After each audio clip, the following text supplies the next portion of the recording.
So I've had to replace a hose in my coolant system. The issue is this one hose is not offered separately, or is it even in the kit that Atlantic British sells?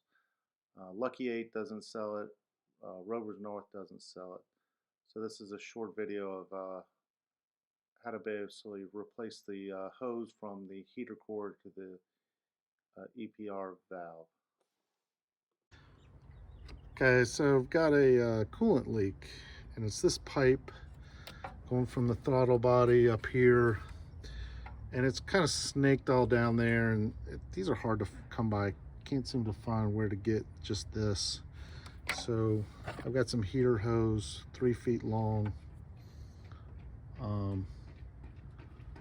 So we're just going to try to make our own. Won't be as pretty, but we'll see.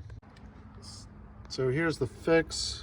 Heater hose goes here. I got a zip tie here, zip tie here, zip tie here, just so it's not going anywhere.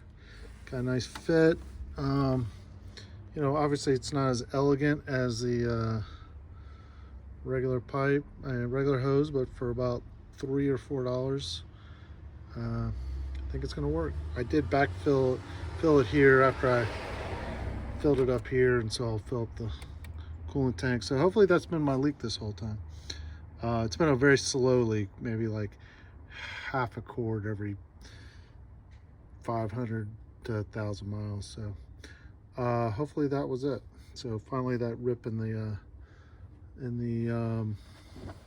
hose just got big enough that it started leaking more.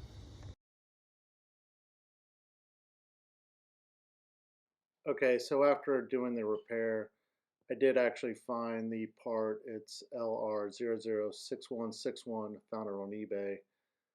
But even though it's not an expensive part, you still do have to order it, wait for it to come in a few days or such. So um, maybe I'll do that if I were replacing the, the water pump or whatever. Once I'm just disrupting the coolant system again, maybe I'll replace it then. But until now, I think this will work.